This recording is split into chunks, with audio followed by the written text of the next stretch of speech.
Thank you for accepting this interview, Tahia. What do you think made Gamal Abdel Nasser the iconic leader that was venerated across Egypt but also across the Middle East?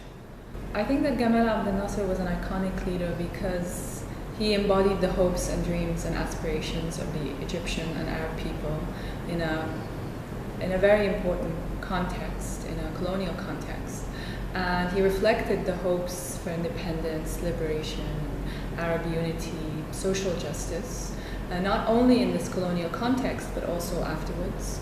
And I think that he has so haunted the Arab imagination, and he continues to this day to haunt the Arab imagination because his vision so radically changed the Arab world and Egypt.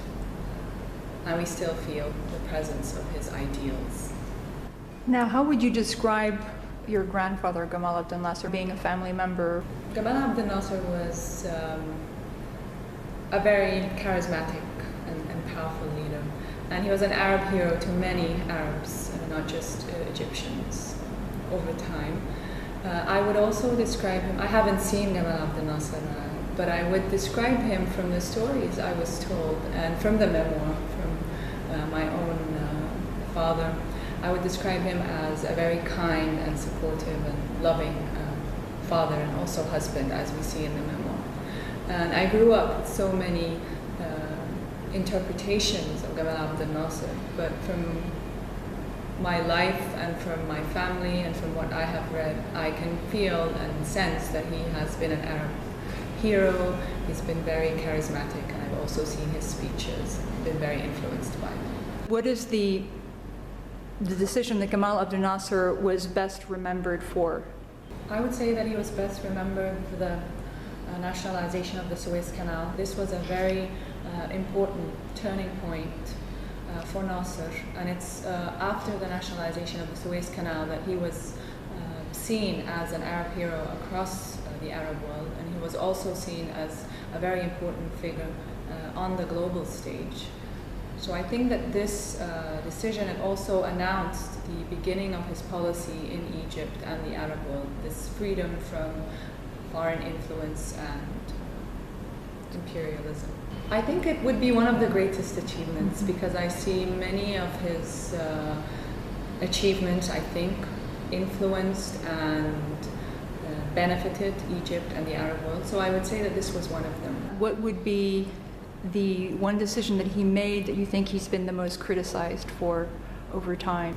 I think that he's been most criticized, not necessarily for a decision, but for an event, which was the 1967 war. So this is what he's most criticized for, and it's a defeat, and it was catastrophic for Egypt and the Arab world.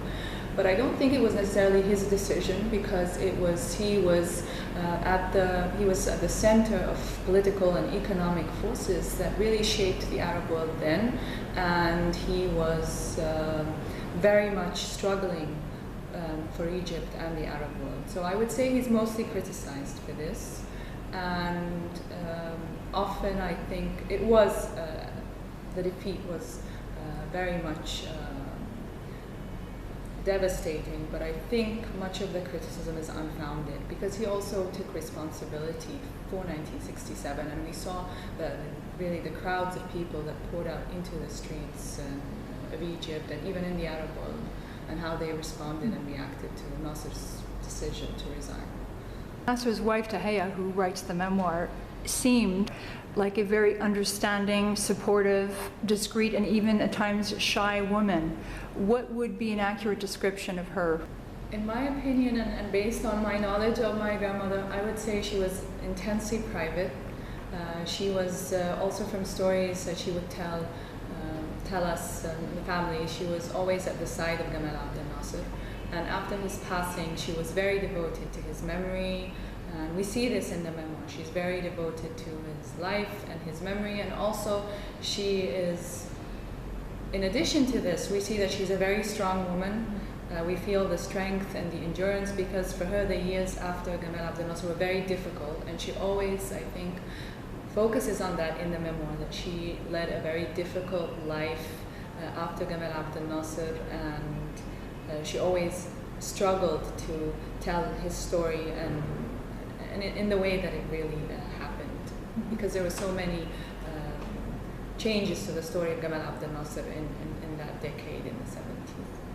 He was very concerned about his family during all these political upheavals, but he was also very careful that his family wouldn't live an exceptional life. And we see, for example, in October 1956, after the Anglo-French-Israeli invasion, we see how his family was the last to be evacuated from the family house, Manchet al-Bakri, after all the residents had evacuated. But he was very concerned about his family and about his people, and I think this has to do with his character, really, rather than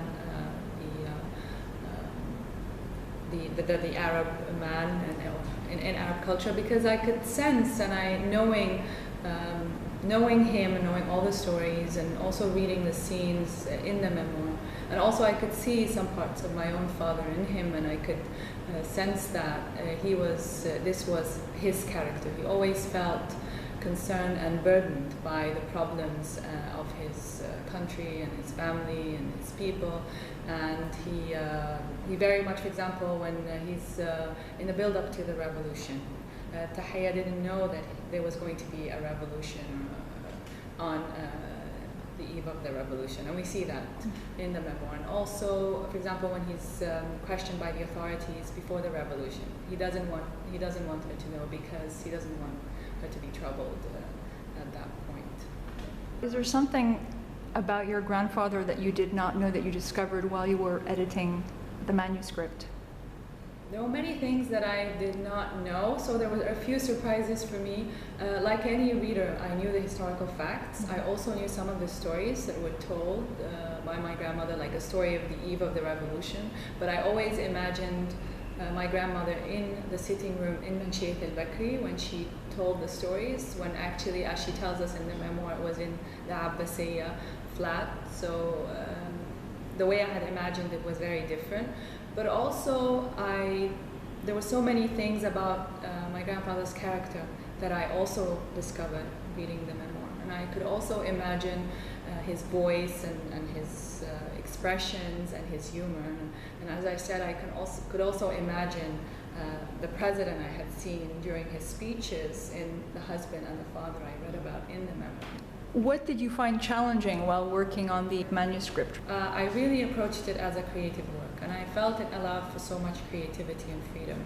I think it was both a joy and a challenge on the personal level because of the personal aspect of the project. So it was very difficult at times for me to read all these stories of my grandfather and also of my father. And for example, I read about my father's birth. I read about the conversations my father would have with my grandfather after a very long day. And my father had always told me about these conversations. So to read these scenes and these events was for me both a joy, but it was also deeply moving. And I felt there was an added ethical responsibility to the original because I had to produce a very accurate representation of my family, the events, the scenes. So I had to be very careful in my translation. We didn't edit anything out of the manuscript, and we didn't change and we didn't add anything except for the footnotes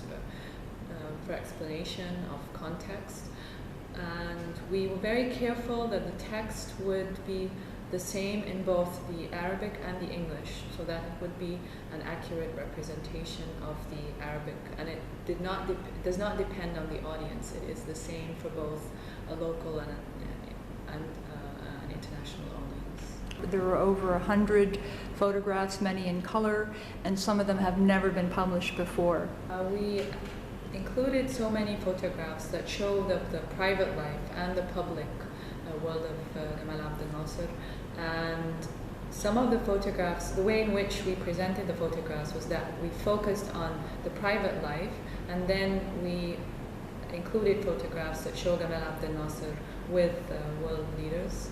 And the photographs also deal with events that are mentioned in the memoir. Some photographs are referenced in the memoir, like the photograph of Tahia that Gamal kept on his desk. So for me, actually, I had not seen some of the photographs, like this particular photograph, some of the photographs of Gamal Abdel Nasser with world leaders, and also there were additional photographs of some political figures on visits to Egypt and in the family house that I had not seen.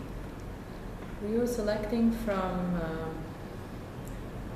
probably more than 100 pictures from the family archive, and we chose many pictures black and white, but some also in color. And we really wanted to focus on the pictures that included Tahia, because the book is Tahia's memoir, but also that includes an aspect of Tahia's private life with Gamal Abdel Nasser, and also how she also appeared at formal receptions with him. What does this memoir mean to you? It was a way for us, Gamal Abdel Nasser's grandchildren who had not met Gamal Abdel Nasser, to know more about him. And it also was very important for me to be involved in the editing of the manuscript. And I felt also that it, for me, by working on this manuscript, I'm also contributing in some way to further knowledge of Gamal Abdel Nasser. And I remember, for example, when my father would give some interviews in the press about Gamal Abdel Nasser and his private life, and I would tell him, to collect all these interviews in a book. And he would always tell me that I could someday produce a collection of reminiscences and memories. What is it like being a grandchild of Gamal Abdel Nasser? This is a very difficult question. I think I was very fortunate to have grown up with the aspirations of Gamal Abdel Nasser, the aspirations that he lived for and he struggled for. Also this idealism, the importance of social justice and Arab unity and nationalism. So I was very fortunate in a way to have grown up with that. But growing up also, there was a lot of sadness because of after the passing of Gamal Abdel Nasser. And I'm also careful of all the different interpretations. I know that Gamal Abdel Nasser he inspired different interpretations or translations, so I'm very aware of that. And